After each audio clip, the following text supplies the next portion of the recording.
the point of this presentation today is that there's been a whole lot of learning going on. We have really deliberately undertaken a journey of learning with all of this, and you know, whether it was intentional or not, we wouldn't be able to help but learn from all the experience that we've had locally. And so what I am going to do today is give you what I see as the highlights along those points that lead us to the point that we are at right now, which is a big transitional, transformational stage where we are looking to do exactly what Morris says, where we look to connect these different pieces, all tried and true in different places and different times, but never yet connected in a coherent system, and that's what we really want to accomplish locally and beyond. So once upon a time in 1995, I was one of about 15 people on a planning committee who started Madison Hours Local Currency, and it was a pretty new system at the time. We were emulating Ithaca Hours, which was just started in '91, so they were 4 years old, first wave of like modern complementary currencies, although I think probably all of you here know there's nothing new about using things other than money, the kind that's in most of our pockets. So it's much older to use other means of exchanging and sharing than the kind of money we're all using now. So, but this current wave of complementary currencies, in my view, started with Paul Glover's Ithaca Hours. So 4 years later, we decided to emulate that here. And when we were starting Madison Hours, we did a lot of outreach in communities where there's a lot of poverty. One of the things that was disappointing to me doing outreach for Madison Hours is it didn't tend to resonate in those communities, and it didn't tend to stick or be adopted. I have ideas now about why. Some of it's just our relative lack of experience at the time, but some of it I think is structural. And we can go into that more or less depending on what you guys want to talk about. But some of this stuff I'm going to rush through because it's been a huge year. So anyhow, in 2004, so Madison Hours does do some things very well. It instigates conversations about the value of people's time. It does operate somewhat more equitably than you know, national currency. It can't be loaned at interest. It can only circulate locally. So it is a boost to the local economy. But there are just some limitations that I think are inherent to that model. In 2004, I read a book called The Future of Money by Bernard Lietaer, and you'll hear more about him later. And that's when I began to understand there are a lot of different types of models that fill a lot of different types of functions. And time banking and time banking is one form of mutual credit, but mutual credit where we join together in a network where we extend credit to one another. Mutual credit is free and fluid because it's whoever's in the network deciding to extend the credit to each other. You don't have to get permission. You don't have to get your hands on, you know, money that comes from a bank or someone who decides to loan it, or that you're deserving of getting a loan or deserving of getting paid. You can extend that credit to each other. And then the aspect of time banking where everyone's time is valued equally and there's not a price put on it, I think creates a whole different dynamic. So they do different things that overlap, and what we're looking to do here is to create a community economy that can flourish alongside a market economy and overlap with it, but not be totally dependent on it as it has been through most of our lifetimes.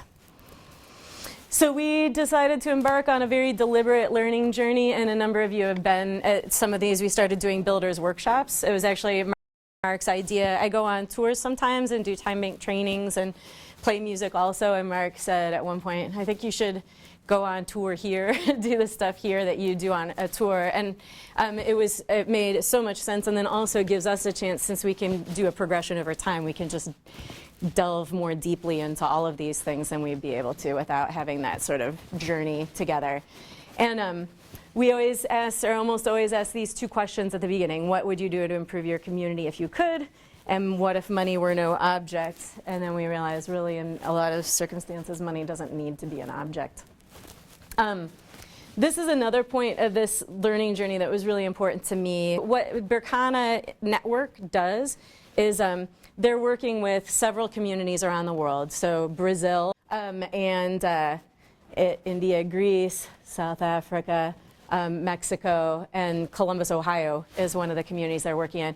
And what they do is work with groups of people and use some pretty dynamic facilitating processes. Do you know Art of Hosting? Art of Hosting is sort of a type of facility. It's like a community of practice who do different types of group facilitation, and they call it the art of hosting conversations that matter. But it's really about sort of nurturing and tapping into the collective intelligence, so we can, so everyone gets a chance to be heard and participate in really answering the difficult questions that we have. So the very first, so what they do is they work with these communities and they do really cool projects, and then they connect them together so they learn from each other. And they call it trans-local learning and replication, so everyone can sort of, you know, raise the tide and lift all the boats. But this particular project really caught my attention. I'm just going to describe it briefly. In this city in Brazil, in a very poor area, there was an 11,000 square foot abandoned Apple computer warehouse. And it was in an area that was really a hub for a lot of crime and drug activity and stuff. And they showed a film of it. It was ankle to knee deep in like feces and blood and syringes and trash. And what they did was this group of people, I don't know how many they started with, maybe 10 or something, but this group of people decided that in a month's time they were going to transform it into a cultural center. And they were going to do it with just a few simple rules. One was they weren't going to spend any money, and one was that no one could be in the space for more than 15 minutes at a time. Because I figure then it can be like a game, like anyone can handle this grossness for up to 15 minutes, and after that it becomes a chore. So they just stated the intention. Teacher, that was Curitiba. Oh, was it? Curitiba, Brazil. Oh, okay. Great. But they accomplished it, because as soon as they declared the intention and started putting out the word of mouth really spread. People were having fun, news crews would come, and then new crews of people would come. And so they accomplished it. They turned this horrible thing into a cultural center within a month and spent no money to do it. And then they were all gung-ho to do more stuff later. So I found that extremely inspirational, and it became a big goal and dream of mine to connect with these folks and see if we could start to kind of institutionalize that approach or really expand on that, instead of doing 7 communities, doing as many as we could get on board. So then another piece during these builders workshops at the very beginning, it became really like one of the early builders workshops was about obstacles and barriers to making this stuff work. And some of the things that became really apparent are the main barriers that we have are the difficulties in communication among human beings, like people not calling back, people not remembering to take their offers down, or how people responded when they were asked to do things. And it just became clear, first of all, like how we communicate with one another is a big issue, but then also we've grown up our whole lives being immersed in a lot of structure and being immersed in situations where people are telling us what to do all the time. So we go through school and are told what to do, and get out of school and get a job. So I think we have not really developed our muscles about working together on projects and facilitating group activity. So that was one of the issues that I thought we really would need to tackle. And because I'm interested in doing something where any community would be able to take these kinds of tools on and run with them, I thought we should do something that provides some training for people in collaboration and project facilitation that doesn't necessarily require them to go through a training where they have to be physically present with other people. So that was an early builders workshop, is realizing that a game might help with that. So we started designing a game called the Build a Better World game, and it starts off as a board game, and it's gone through a lot of evolutions, and it's intended to continue to evolve forever. So the idea is you would do the activities as a board game. There's a swap meet, there's a work party, there's a scavenger hunt where you go door to door and invite everyone to play. But then if you choose to, you can keep going and you can do it in real life. So you can do a scavenger hunt where you go and invite people to come to your swap meet and then to your work party. So we're using that as a way to really flex those muscles. And we've done that one time. We did the board game, and then we went and did some of the activities in real life in Allied Drive in service of the Allied Community Co-op. So this is a piece of this development, and there'll be more on that later.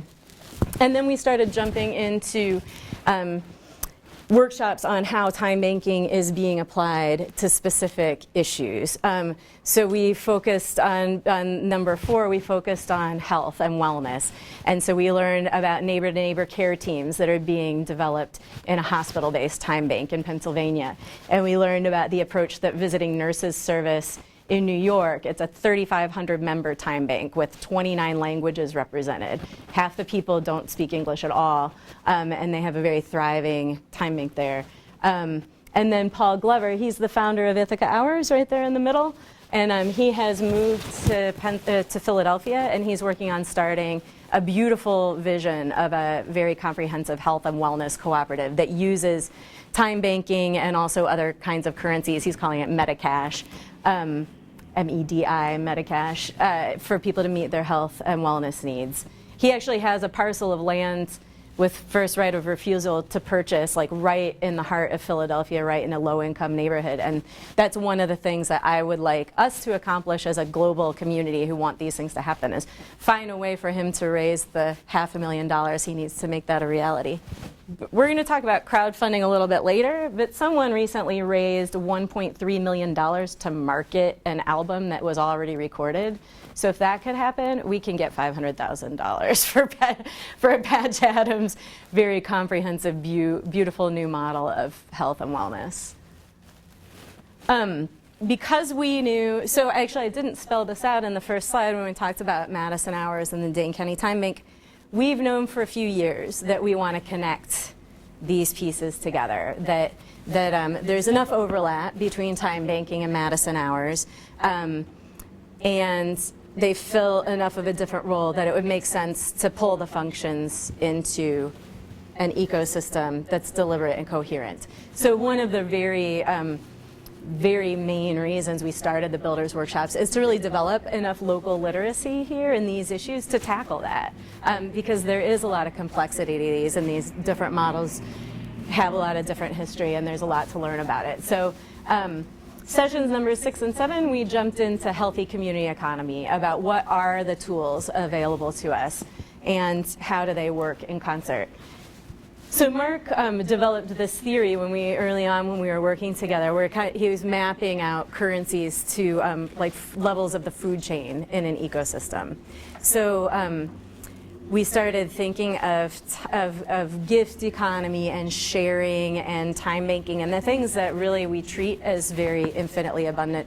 Started thinking of those as like the photosynthesis that turns really infinitely abundant raw materials, like all the nutrients in the sunlight, and turns them into value, turns them into some plants. And then you go up to levels that are a little bit more competitive, a little bit more scarce. So something like Madison Hours, where there's a price attached and and there's not an infinite amount in circulation, that would be more like up a level on the food chain, and then going up from there to the apex predators, the wolves, which are the currencies that we all use today, and the very competitive currencies. And we're making the point, there's a place in nature for the wolves. We just have to make sure they don't eat everything. And right now, the wolf has eaten everything. So it's time to sort of replant the garden and get it back into balance. And we also realize that this is also too simplistic of a graph. Anything is going to be, but this is too simplistic too. Like, we don't need to just, I mean, it separates on a lot of different levels, because there are also other kinds of structures besides currencies, like cooperative ownership. And so we started talking about that stuff and broke these things down into what are the functions of an economy, what's an economy do, and then thinking about appropriate tools for the different things. So one function is exchanging service that's very abundant. Well, that makes sense to exchange with something that's very abundant. And one function is incentivizing certain behavior. So there are lots of different ways to do that with lots of different currencies, scarce ones and abundant ones. And one thing is about storing value, and complementary currencies haven't successfully tackled that.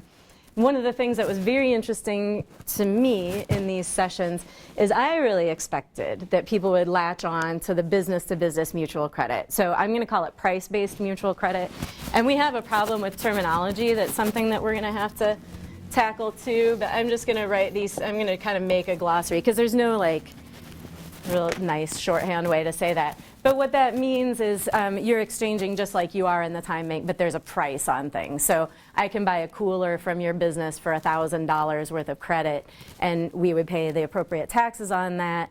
I wouldn't have to get a loan where I'm paying it back at interest. I'll owe that $1,000 in goods and services to other businesses in the network. Does that make sense to people? Just be like if it was 10 hours and 5 hours. And the difference is it's legal. To operate in a business, you can pay the taxes on it. So you don't have to. One of the things in time banking, and we'll get to this about strengths and limitations, in time banking we don't have a money equivalent, and it's been declared tax exempt by the IRS in certain cases. But who knows if they would choose to revisit it at some point. And so a lot of time banks will do things out of fear, or will not do things out of fear of the IRS. Like a lot of time banks won't let people exchange any goods for their time bank hours, for example. We feel that it's a very low risk and it's worth taking, and we're doing what we can to mitigate the rest. And part of that is to create a cleaner avenue so the taxable transactions can happen. And so we're not just always either avoiding it or feeling nervous about it if we do it. So for me, the two big reasons to connect these things are, number one, I think we can make a system that's more effective for every participant. But number two, I think we can bring the strengths of each system to bear to make it more self-sustaining.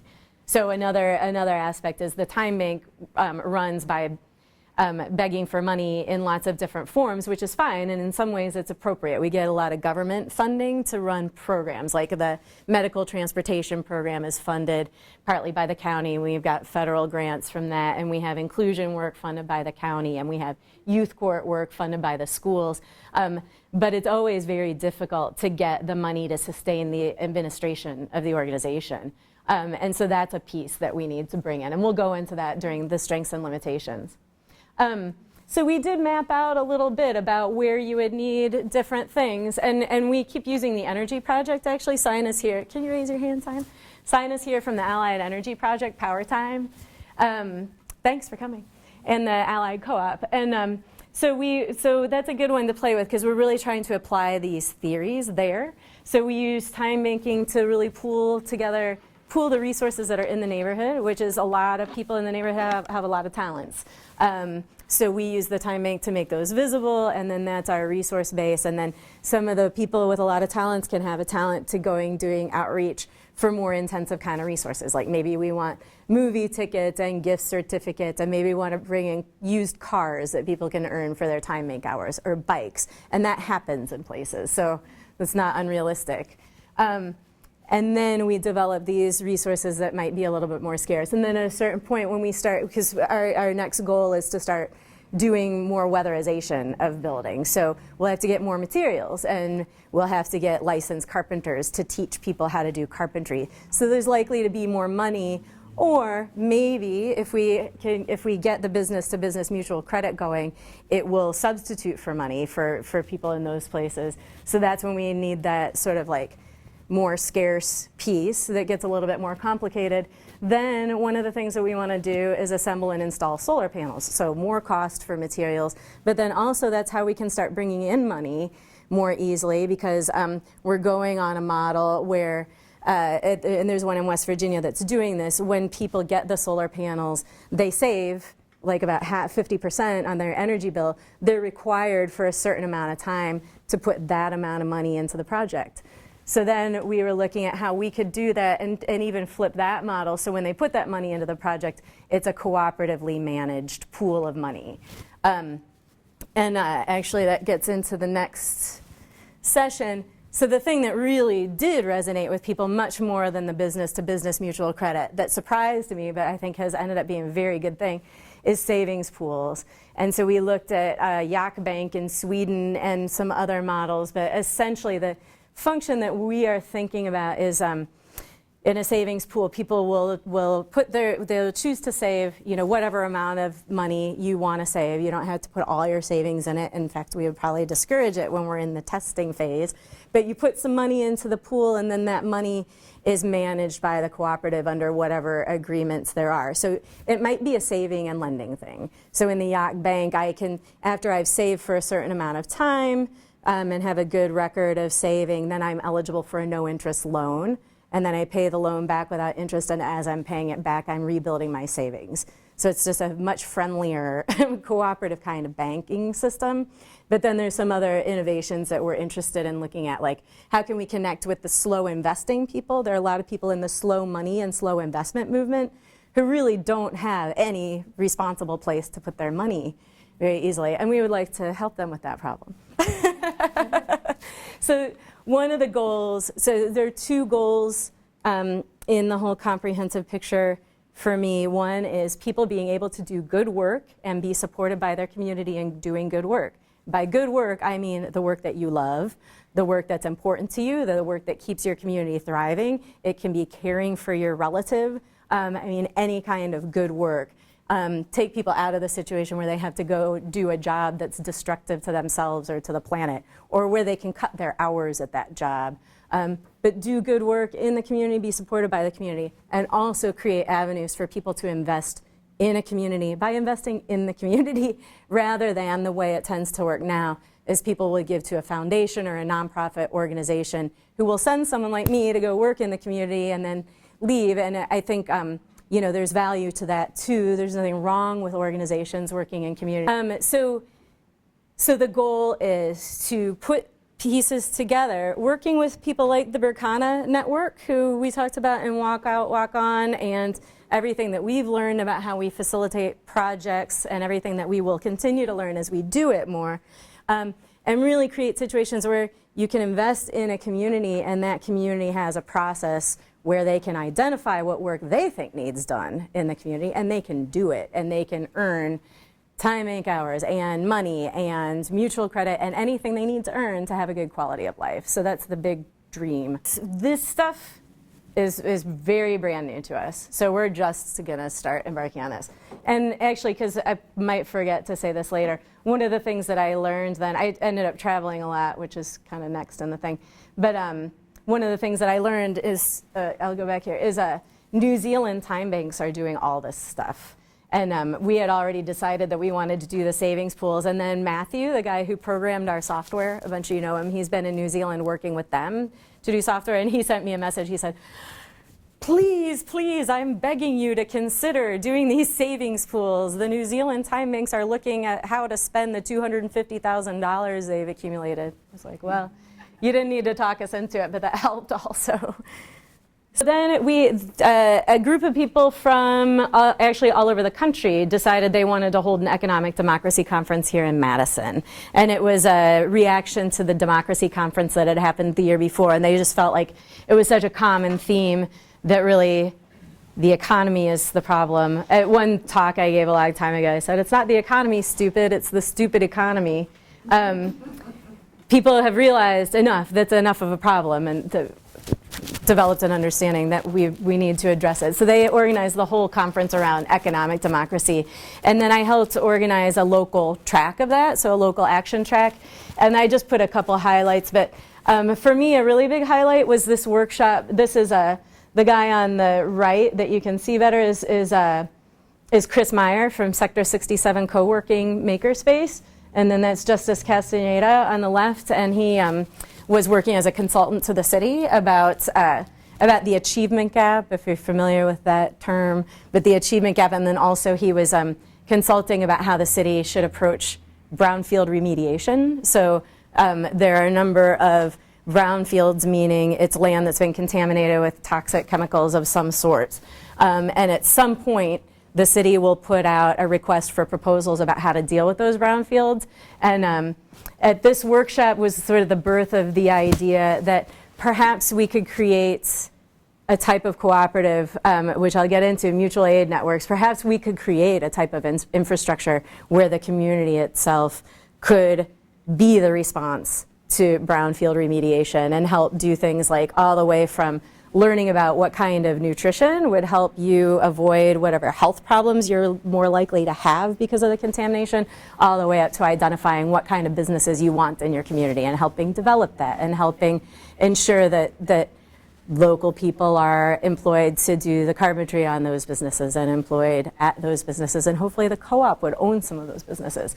So, but their particular workshop, they brought a 3D printer, and they really focused on the fact that these new manufacturing technologies, you can totally decentralize manufacturing. You soon, and you know, not right now, but in a lot of ways, we have what we need to really do some much more hyper-localized production where people in their own communities can make the things that we need. And his example was that the states had, that the city had just recently replaced all of the paper towel and toilet paper dispensers in all of their buildings, and they bought them from Georgia Pacific, which is a big funder of Scott Walker. And had we been really smart, we could have had little cooperatives doing, you know, 3D printing. He showed us a mechanism. It's just a simple plastic mechanism. But those are the kinds of, that's the kind of ground up economic development that I think that we really should be looking at. The art of hosting community of practice about how you facilitate projects and host conversations that matter. Actually, we've been having people in the Allied Co-op get art of hosting training. I've gone to art of hosting training. Katie, her project that she's part of is largely a result, and maybe what you're doing too on behalf of UCP, I think has a lot to do with the fact that art of hosting came to town and did these trainings, and a lot of county staff came and got trained about how to have these more inclusive conversations, and the county hosted some processes like this that ended up in resulting in our being able to create a position to build neighbor-to-neighbor care teams. So that was really important to me, and the reason I wanted to mention this is, Bert, I quoted you a bunch of times at one of on this tour. I'll charge you for that. yeah, each time. each mention was very brief. No, anyway, so at one of the art of hosting trainings, it was actually, Bert wasn't one of the ones doing the training.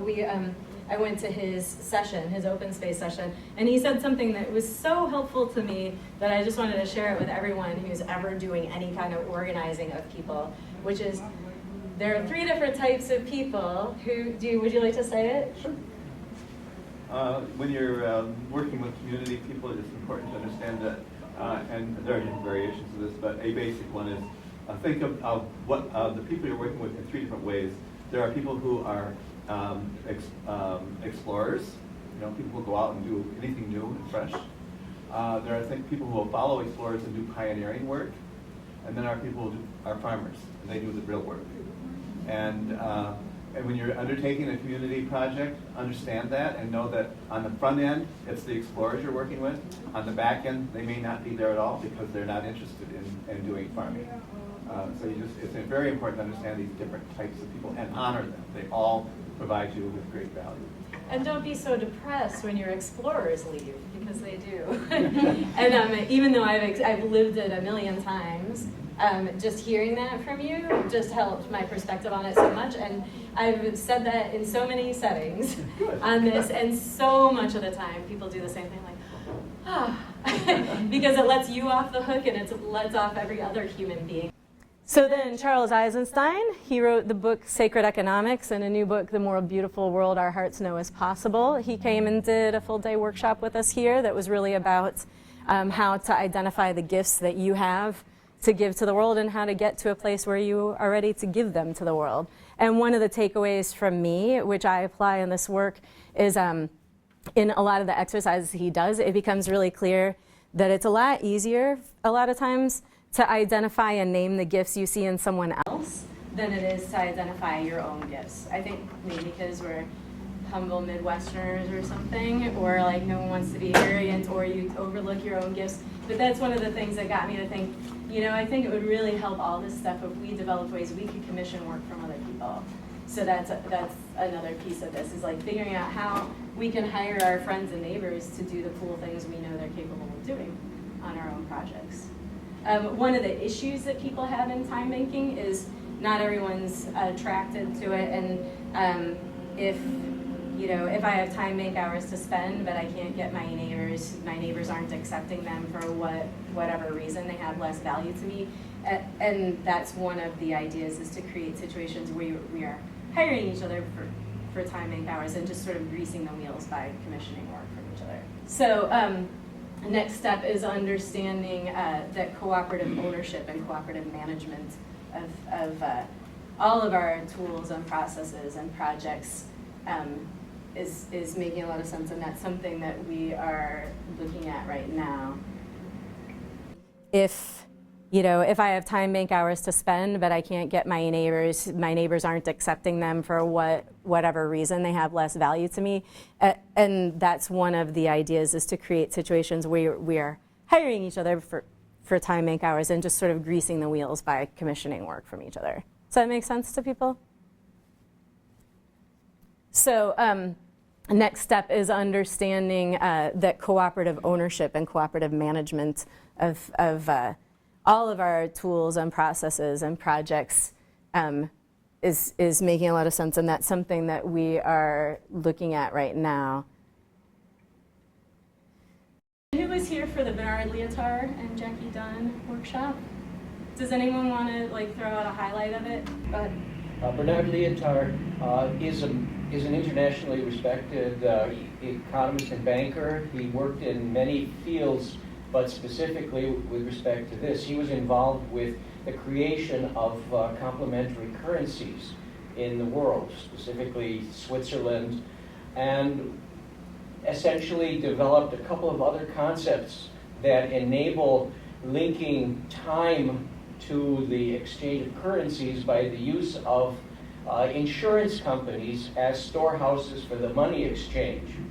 So you have somebody who can exchange money for you and then return the available hours of credit. The available hours of credit are used, etc. So now, once you have a government-approved corporation handling the money, then you can go to changing the local currency, having it live underneath the established scarce money currency.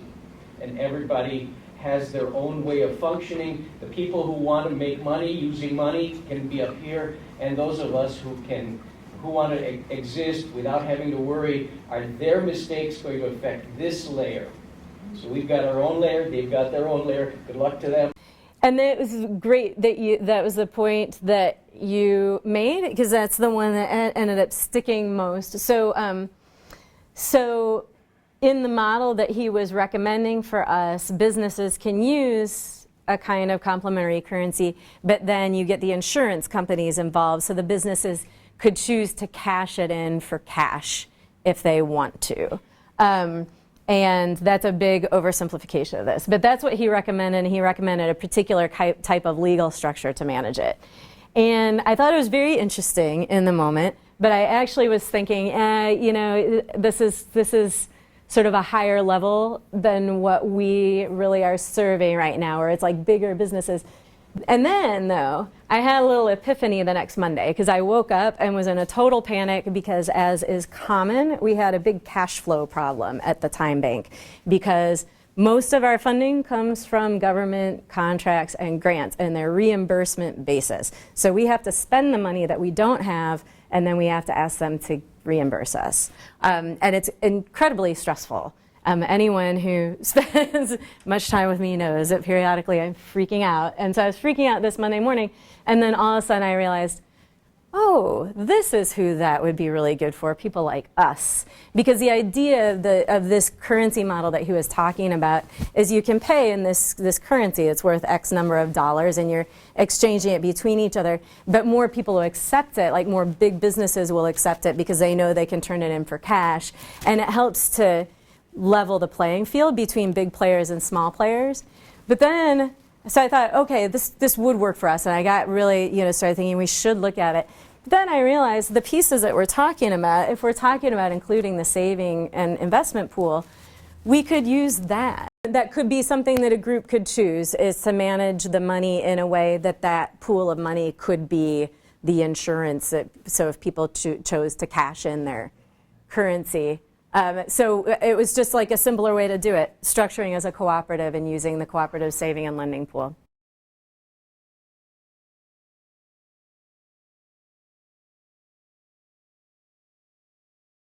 Yay! Hi everyone, on. If you like that video, please subscribe to get more updates about time banks and local economies.